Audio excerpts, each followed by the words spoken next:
Next we're going to install the components that were removed prior to shipping. The first one is the on-off valve for the gauge. I'm going to remove the 2 screws in the bracket that are going to hold the valve on. Now when we put the valve in, you want to make sure that the collar is showing 1 to 3 threads on the nipple. This is explained in detail in the manual, which you should read thoroughly before installing the high pressure fittings. Now we're going to install the nipple and the gland into the high pressure cylinder.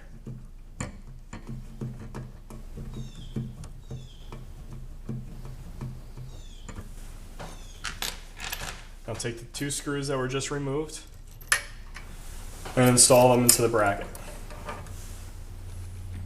To do this, we use a 1/8 inch Allen key.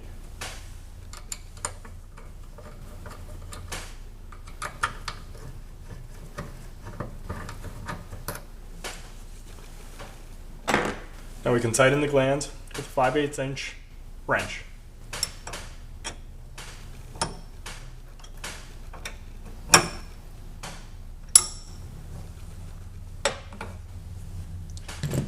The next component to get installed is a high pressure gauge.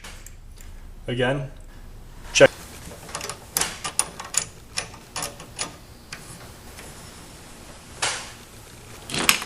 Next is the priming valve.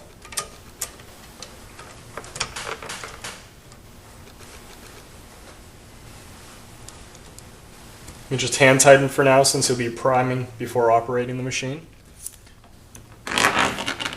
And finally, the product outlet tube. You want to check the nipple and the collar, and then install into the high pressure cylinder.